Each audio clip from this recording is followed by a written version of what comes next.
passion was contagious. He stirred the curiosity in each of us and kindled our desire to make an impact in the world. Norb was the absolute best at playing devil's advocate to your ideas, and he had the greatest BS detector of anyone I've ever met. So our current students are lucky in that regard. Whether he agreed with you or not, he would always find a way to challenge your thinking and to help you become stronger at making your case. Norb believed in us, sometimes more than we believed in ourselves, and in some way, each of our lives are better for having known him and for having been a part of the community that he built. During his time as honors director, Norb designed a curriculum that has become a central part of the honors experience for more than 2,000 students and continues at our core still today. For many of us, he was the first educator we encountered who truly taught us what the open door policy meant. He would spend hours engaging with students, preparing for lectures, demonstrating what it meant to be a lifelong learner, and all the while negotiating with the university administration to meet the needs of a developing program. Even after Norb retired from his role as director of the Honors College, he continued to walk the halls of McAllister and would search out opportunities to encounter students. And in the magical way that he had, with that mischievous smile that we all know so well, he would begin to question them. Our students thought of their encounters with him as they would a movie star or a well-known musician. They stood in awe of him, and yet within minutes they would find themselves lost in conversation. The hallways of McAllister are a little quieter these days, without Norb roaming the halls in his New Balance tennis shoes, but his legacy lives on through all of us and for generations of students yet to come. For years, Norb poured his heart and soul into the people who make up the Honors College, and it is a wonder that he had any time for his family at all. But I have learned from talking to his children over the years that for all he was to us, his greatest role was that of a father. Yet another sign of a truly great man and another piece of his legacy. Ralph Waldo Emerson said that the purpose of life is to be useful, to be honorable, to be compassionate, and to have it make some difference that you have lived and lived well. Norb lived well. He taught us how to live well, and today we will do our best to honor his life and the legacy he left behind. I am joined today by alumni Gwen Ford Falconberry, Matthew Taylor, and John Vollertson, by Honors College lecturer Doug Corbett and Honors sophomore Sabrina Cherie. As our speakers share their thoughts and memories, we know that we cannot possibly capture every memory or experience you have had from your encounters with Norb. So I hope you'll take a few minutes after the service to share those memories on video so that we can assemble a much larger memorial video in Norb's honor. I would now like to bring Gwen Falconberry to the stage to share her alumni reflection.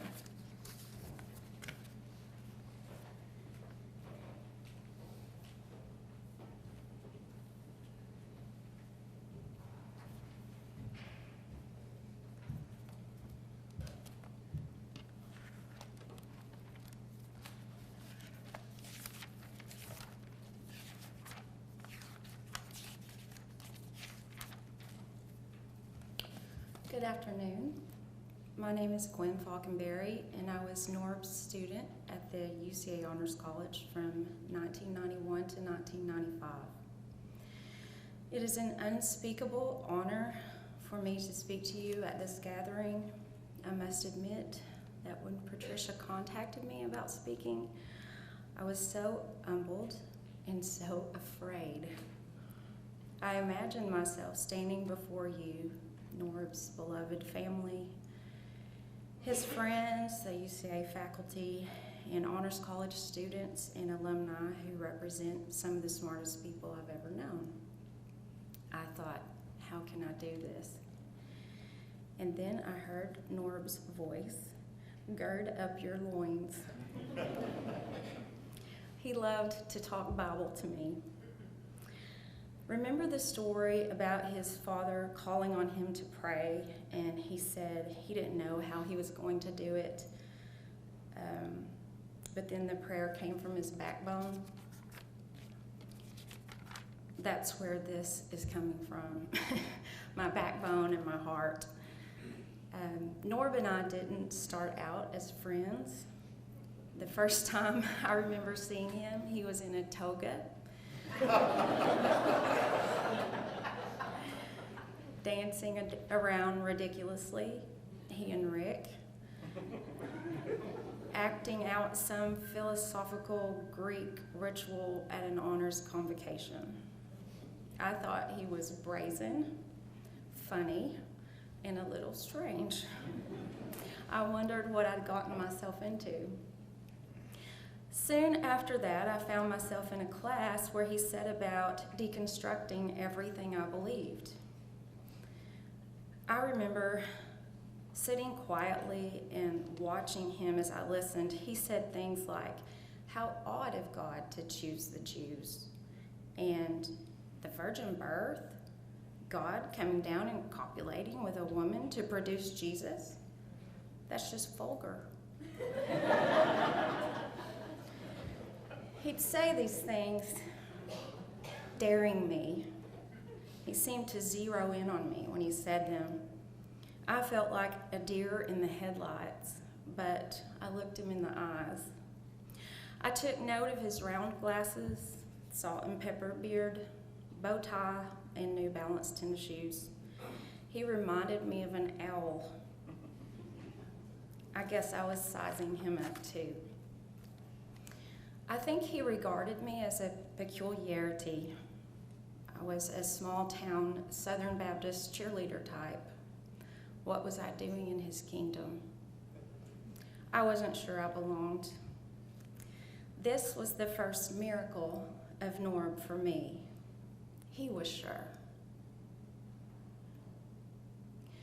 For all of his audacity and mischief and the respect his presence commanded, I soon found out he was kind.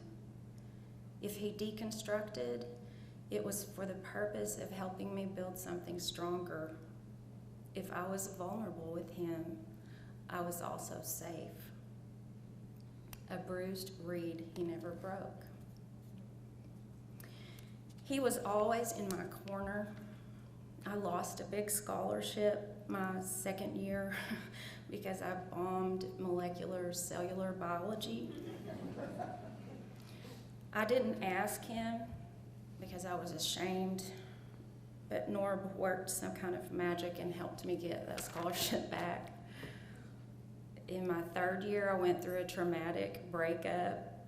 It sounds so cliche now. But at the time, I didn't want to come back to UCA. I thought about transferring schools. I don't remember ever mentioning this to Norb. We weren't in touch. I was away for the summer working. But as August approached, a note came in the mail, handwritten on Honors College stationery, and it said, "Gird up your loins.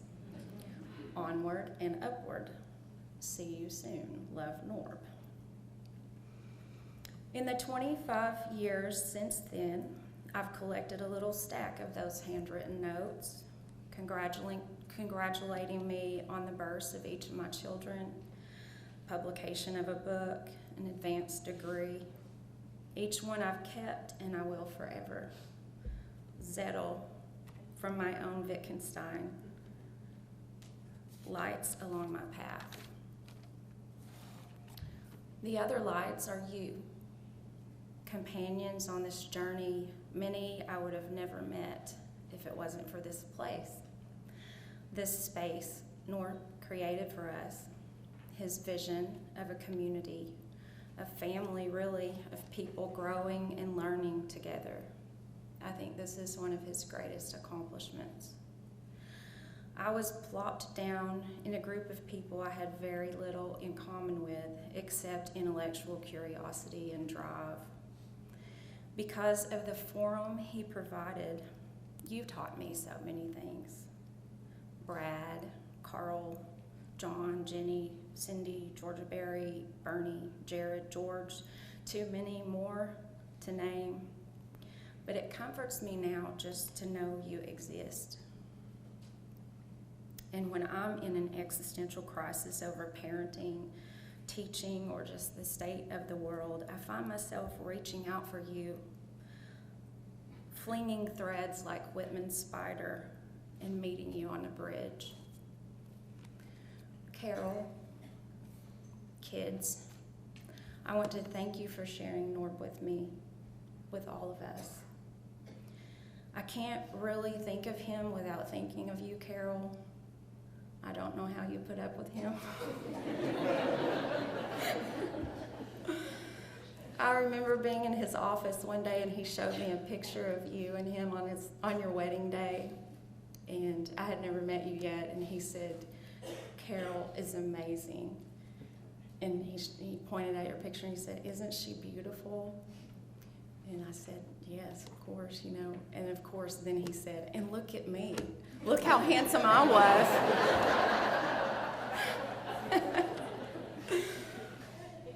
I know that you loved him through all of his evolving selves.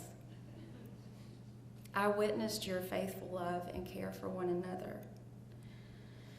Your marriage was an example to me, one I hope to follow all the days of my life. And he was so proud of his kids. For all he poured into his work and his students, there was never any doubt in my mind who came first in his life. There are only a handful of people who really, really shape us, or at least that's my experience. I can count on one hand those who have truly made a difference in my life. But there's only one, other than my parents, whose influence I feel daily. The last time I saw him, I asked him, well, where are you, spiritually, this theology thing, and he said, I'm an aweist. I'm in awe. Then he said a prayer over me, and we were at his desk, and I saw one of my books on his desk. It was a Christian devotional for women. But that's Norb. I think he made all of us feel like we were his favorite. I really was, though. I was talking to Bernie about his influence on the way here, and she put it into words better than I can. She said Norb was powerful in multiple dimensions. His intellect, his charisma, but his greatest power was his ability to connect with people in conversation. He engaged you in such a way that stays with you, like the conversation never ends. She said, like me, she's always in conversation with Norb in her head, remembering things he said to her, questions he asked her, ideas they discussed, the way he looked into our eyes. Very few people in the world not only inspire you, but equip you in that way. I told someone the other day that Norb never taught me what to think, but he taught me how. He helped me find my own voice. I left UCA and the Honors College ready and more able to meet the challenges of living a meaningful life in this world. Norb has made me a better writer, a better parent, and a better citizen, but the place I feel nearest to him is in the classroom. I'm a university professor now, and every day I feel accountable to Norb to try to give my students the gifts he gave me. There's a book by Madeleine L'Engle called The Small Rain. In this book, there's a character, a teacher who calls himself a window cleaner. I'm a window cleaner, he said. A window cleaner and a musician? No. Music is my window cleaning. If I weren't so sick of it, I'd quote the Bible. You know that bit, through a glass darkly. That's how people see. It's as though nobody was out in the world, you know what I mean? We're all shut up in rooms, everybody. And nobody can ever get into anybody else's room. That's because we've got bodies. And the only way we can have contact with other people is through the windows in our rooms. You get what I mean? And some people have more windows than others, and everybody's windows are dirty, so there have to be window cleaners. I'm one. That's what Norb did. He cleaned my windows, and he still does it for me. Thank you.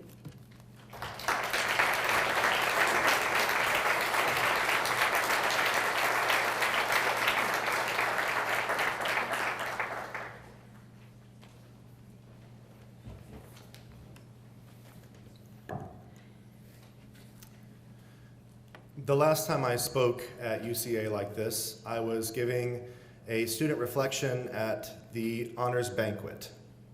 And I was just as terrified then as I am now. And so, of course, I went to Norb and I asked for some advice. And the first thing that he did was give me a copy of the speech that he would have given if he had been invited. It was 17 pages long. And he gave it to me and he said, "This is the first year I'm not giving this speech, and I'm very sad." Thank you, Norb. And then he said, "My advice to you, old boy, is to go up to the lectern and pause and wait for everything to be very, very quiet, because you have truths to tell." It was definitely the bow tie. That's what I noticed first about him. To be fair, he was the only person in the room wearing one, and with a jacket, no less. The ecstatic heat of an Arkansas August was shimmering outside the tall windows, while inside of the classroom, everything was clamoring with the jittery conversation of a bunch of newly minted 18-year-olds, terrified that we were not smart enough to be in the room. Rick Scott was about to stand up and ask us where the self was located. This would be the first of many times he was answered only by crickets. I had plenty of insecurities of my own, having been a college student for only a few hours, but I couldn't seem to take my eyes off of this bow-tied man standing in the back corner. He looked exactly like what I thought of when I pictured a college professor. And I wondered how someone could seem so quiet and so over the top all at once. The second thing I noticed about him was that solitude. A bubble of silence seemed to surround him. He looked content to stand by himself, watching. His face betrayed no emotion except for a mischievous twinkle in his eyes. I'd say he looked pleasantly amused. I think all of us noticed him. He felt enormous in the room. This room we were all in, it was bigger than any classroom I had been in high school, but it still seemed too small to accommodate, well, what? Is it his power? Maybe his authority? His depth? His experience? I would have believed that he had just stopped in for a moment out of idle curiosity while he was on his way to address the United Nations or step onto a helicopter. The third thing I noticed were those shoes. The sneakers, the New Balance sneakers, always. And I remember thinking that they didn't make much sense. They were all wrong for this professor look that he had so carefully crafted for himself. No, these were some kind of intentional incongruity, a statement of some kind, gentle subversion. It was about now that I realized I had been staring at this man for a socially unacceptable amount of time. It was also then that I realized that he was staring back at me. Obviously, I panicked and looked away. I'm not some kind of a monster. But after a few seconds, curiosity got the better of me, as it often does, and I risked another look at him, and he was still staring at me. We locked eyes, and I felt like I couldn't look away or something terrible would happen. I had no idea that this discreet, bow-tied man was going to change my life forever, but I knew that I felt very uncomfortable and intimidated by the way he looked at me. His eyes were icy blue, and I had never seen anyone before or since who looked out of their eyes the way that Norb did. They were sincere, and aware. It's always hard to describe Norb to someone who hasn't met him before. Maybe the word aware is the way that I could use to describe him. I wonder what he would think about that. If Norbert Oscar Schedler, one of the world's great lovers of words, were standing in front of you right now, I think that he would tell you that the word aware actually comes from Old English, and back then it meant watchful or vigilant. That it bears a strong family resemblance to the word wary. If you take it further back, and let's be honest, we all know Norb would take it further back, all the way back to its Germanic roots, the word means true, reliable, and kind. In all of those ways, Norb was aware, wasn't he?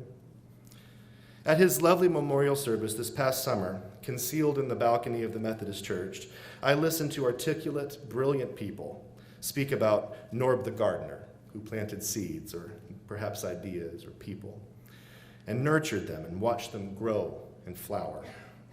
I listened to his children who, with their mother Carol, had to share Norb with all of us. And I'd like to add my gratitude to the beautiful statement that Gwendolyn made. They spoke about Norb the governor, who presided over their family, his legacy living on, and their values in the faces of his beautiful grandchildren. I heard Rick Scott deliver some of the most exquisite words I have ever heard anybody say about anyone. Norb the leader, Norb the mentor, Norb the friend. Norb was my teacher. And what a teacher. In education, a lot of us find inspiration and motivation in our students' light bulb moments of realization when they understand or discover. I think one of the things that made Norb's teaching so special was his ability to lead students down a path that bestowed upon them the power to discover the revelation seemingly on their own.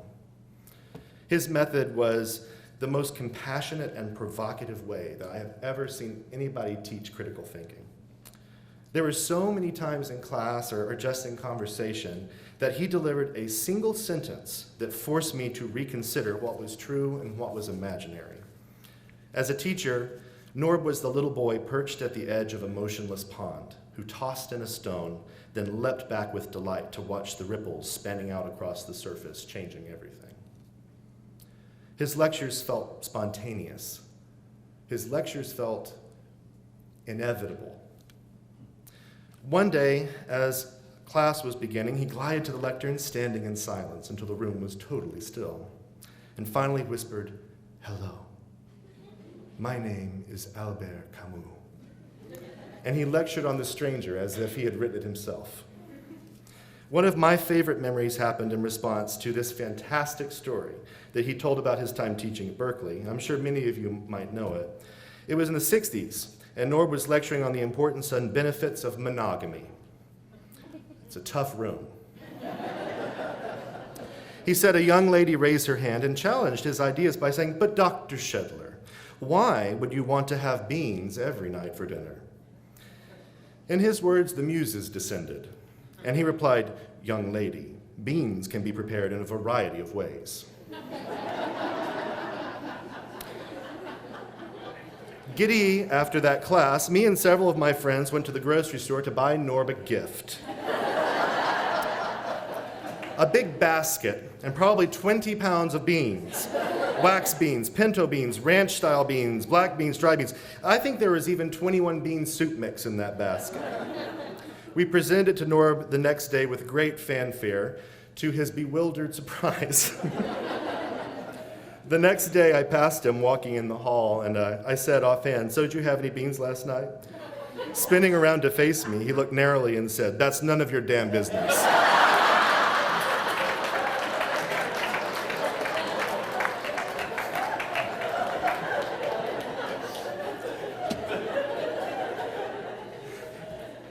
These special moments with Norb, they flood back when I'm least expecting them.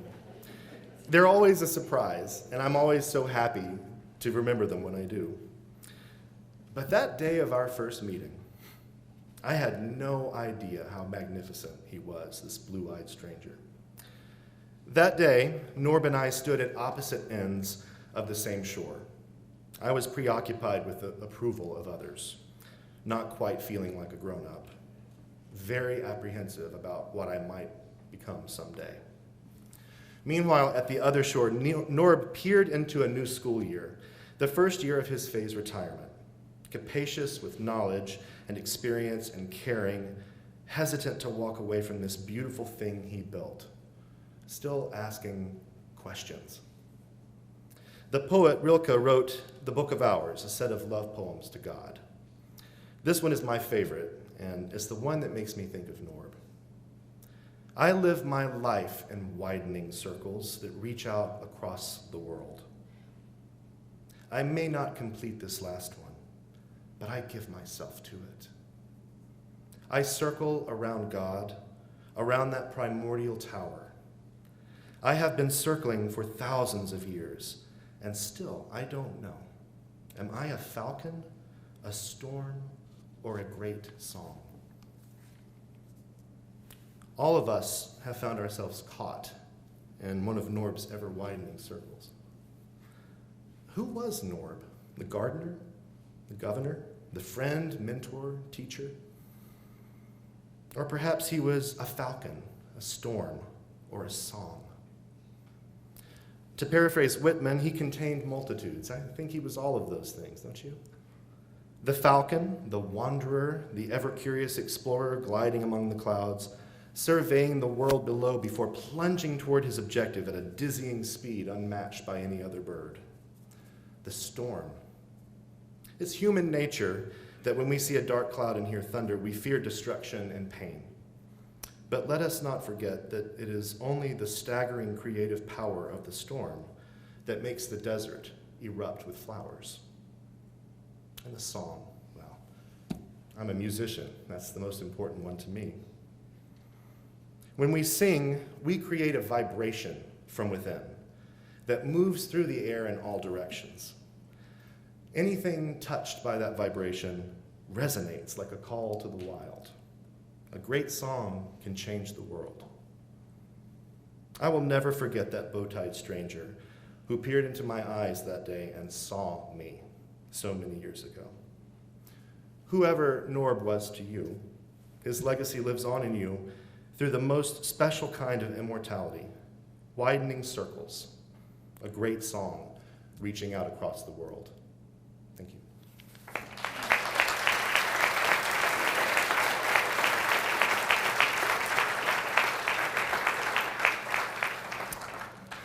A dear friend of mine, John Vollertson, is going to play a piece of music for us, and he asked me to explain exactly what this is.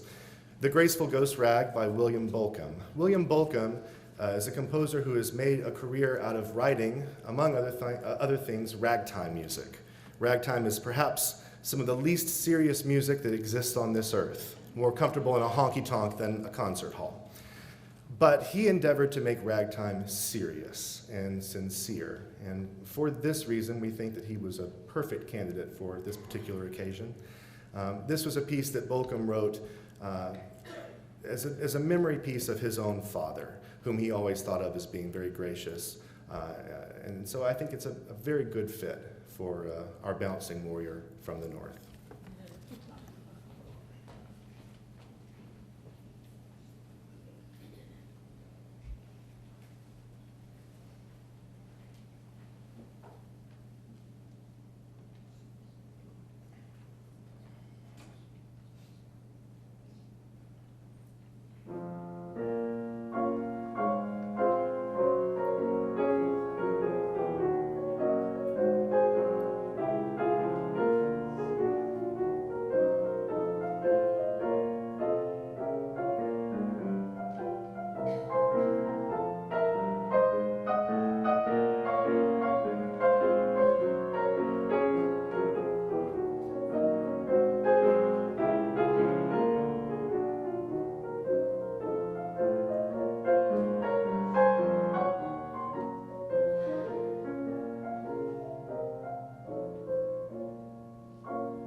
Thank you, John. Thank you, Matt. Thank you, Gwendolyn. Early in my time here at UCA, I walked out of my office one day and found myself alone in the hallway in McAllister, facing Norb. There he was, walking towards me, his elegantly trimmed beard, his fashionable glasses, his beautiful bow tie, his tweed jacket, the steely gray stare of his eyes. Just as our eyes locked, I heard a sound behind me, and being the nervous, insecure person that I am, I whirled to see who was making it or what was making it, and it was Kevin Stanley. Kevin Stanley, jet black hair, dyed neon blue, gelled straight up. Dog collar with spikes, all right?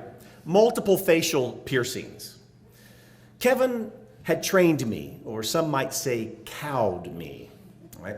As he reached me, his hand went up, high five, then fist bump, then arm bump, then shoulder bump, then chest bump, then bear hug, then twirl, cross your arms, back bump, right? By the time Kevin had finished with me, Norb was upon us, and I was humiliated. All of this in front of Norb.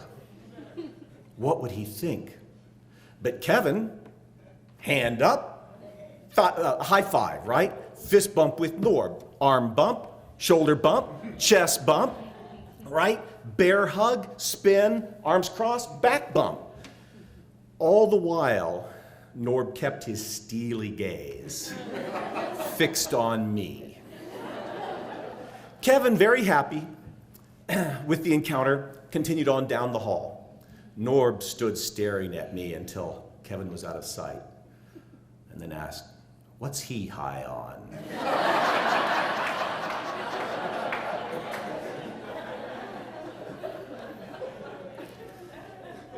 Kevin, you may be interested to know, is now an MBA who is a member of the U.S. Intelligence Services.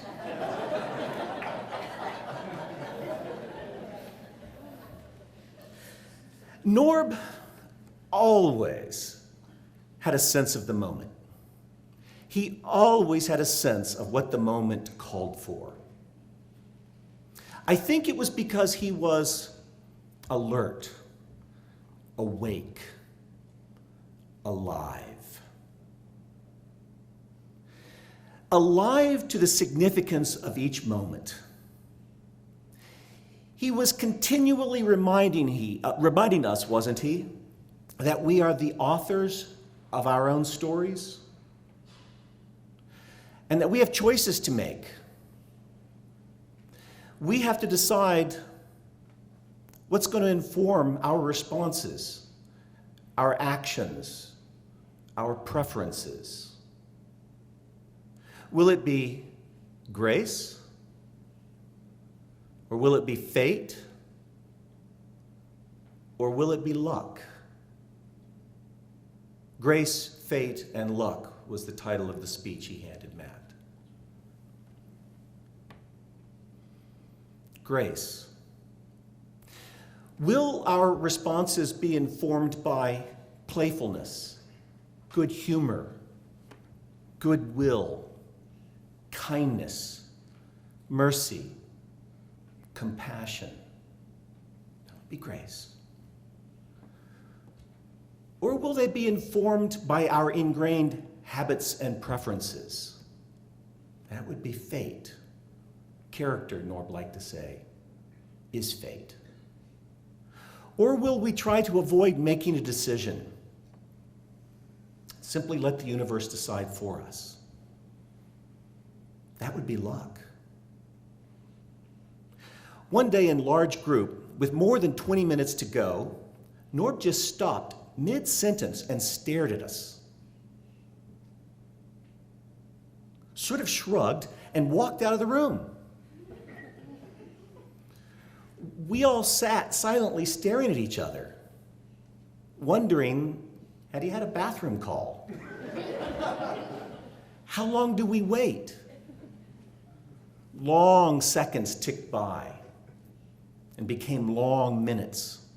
Finally, a couple of guys near the exit shrugged, gathered up their stuff, jammed it in their book bags, and left. And when the door swung shut and the sky didn't fall, the rest of us looked at each other, gathered up our stuff, and left. And you see what Norb had done? He'd given us a choice. We had to decide what to do with the time he had given us. Grace, fate, or luck. Norb was very much aware of the role that fate and luck had played in his life. He liked to tell how when he was a little boy, his mother, when he had done something wrong, would send him to his room and tell him to think about what he had done. And so he became a thinker.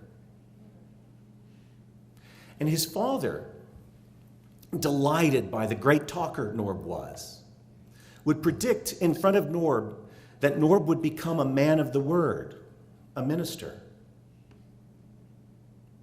And so he did. And then he became a linguistic philosopher, enamored with words. Do you remember how he would begin some large group sessions by telling us that the root of the verb to insult meant to leap out and take by surprise? And then he would tell us, today I mean to insult you. One day I was working feverishly, getting ready for class behind the closed door of my office, and the door gently opened, and Norb took a half step in, looking over me, out the window, behind me. His index finger was pressed to his upper lip, and he said very quietly, "You know, Aristotle thought that a welcoming attitude toward the future was an indication of a healthy psyche."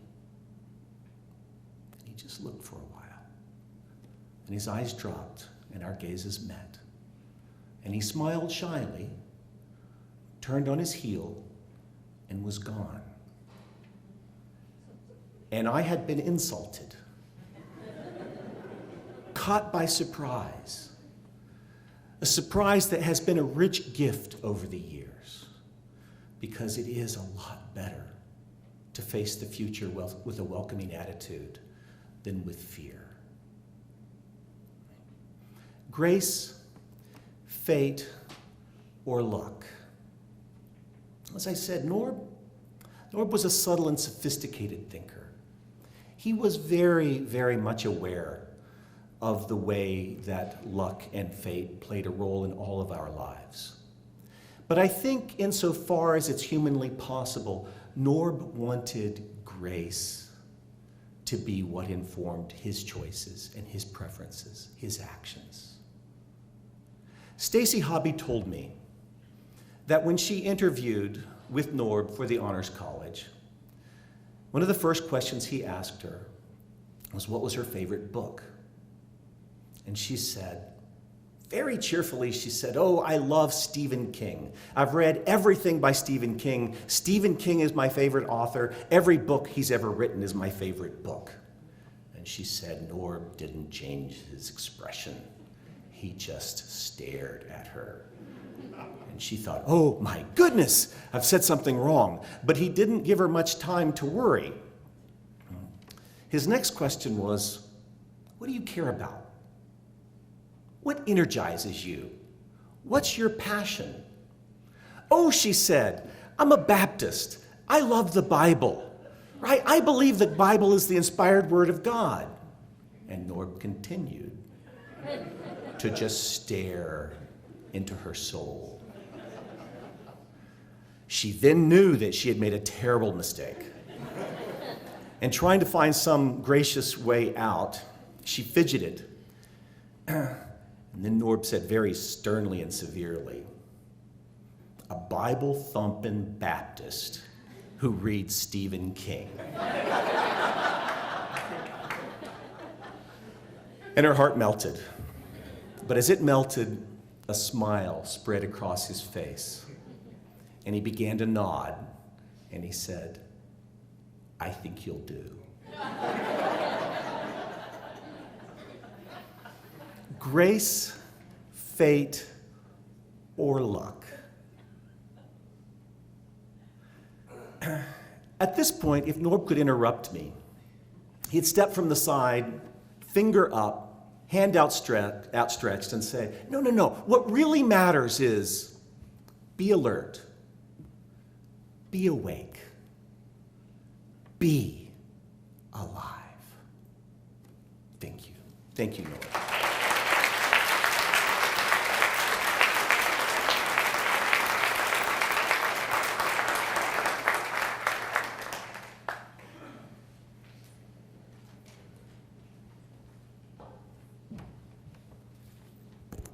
It's very hard to follow up with Doug. Good afternoon. My name is Sabrina Cherie, and I'm a sophomore studying linguistics in the Schedler Honors College. Today, I'd like to speak in the place of all honor students who did not get the chance to meet an extraordinary man. Through this honors program, Norb has taught thousands of us that there is always a potential to try to fulfill. Good people can become better people, and they should continue to grow and nurture each other in their communities. We all were chosen by Norb and the teachers that he entrusted with his vision.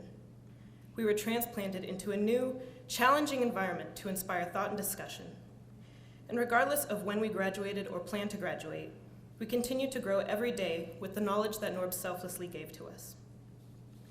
We are Norb's garden, and if we spread seeds of goodness wherever we go, Norb will never be forgotten. He is still here, within each one of us, telling us that there are still books to read, problems to solve, and people to love. 40 years ago, Norb said, "I particularly enjoy the eagerness of Arkansas students to learn and their eagerness to do hard work. I find them every bit capable as any students I have had. They have not yet succumbed to the all-pervading indifference and weariness many students in other sections of the country exhibit to the so-called big questions." Dr. Schedler chose to look past the stereotypes surrounding students from the American South. As we admired his success and knowledge, he admired our willingness to be challenged. Norb didn't pity us, he celebrated us. Every person is capable of improvement, and everyone deserves a chance to better themselves, their communities, and their environments. All of this is what the Honors College is for, empowering exceptional students to transform themselves and their world. In the Schedler Honors College, there's a mutual respect between students and their professors. To new students, it can sometimes be shocking to start calling academic leaders by their first names. Personally, I was anxious to do so because of how I was raised. But as Doug often says, if the people in a relationship know that feelings of love and care are reciprocated, there's obviously no disrespect intended. After living and studying in the Honors College for over a year now, I can attest that I do in fact feel loved and cared for by faculty and peers. And I believe this is the feeling that Norb intended for me to have, and the feeling he would have wanted me to have had he been one of my instructors. In honors, we also write journal entries. We read Plato, Carson, Kierkegaard, Emerson, and Sartre, and after understanding little to none of what we just read, we try our best at completing whatever prompt is assigned to our reading.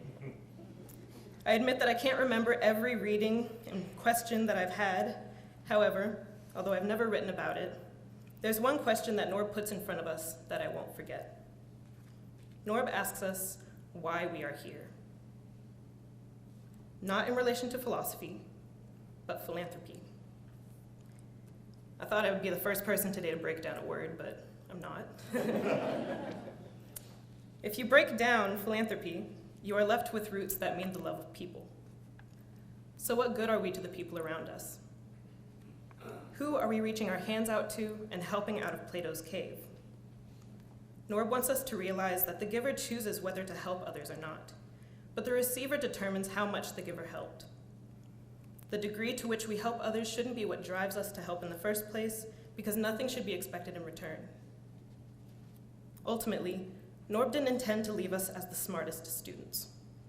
He intended to leave us as the most decent people. And I feel confident in promising to you all that his dream will never be forgotten. Thank you.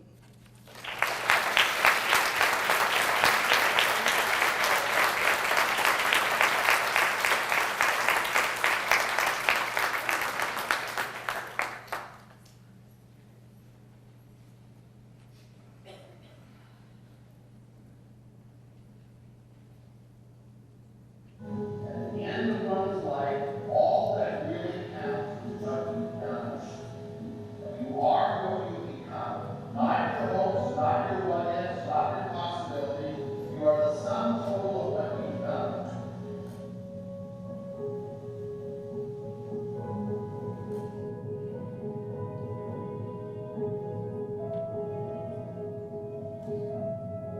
Norb Schedler is,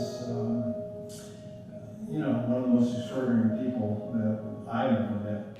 Norb Schedler, from the best men I know, he enjoyed life, he enjoyed his family, his faith, his profession. He was always sincere, he was always glad to see him, had a twinkle in his eye, and had a story to tell him. He was just one of those people that everybody liked. Dr. Schedler, his passion for education was caring for people who transcend decades of time. Wasn't for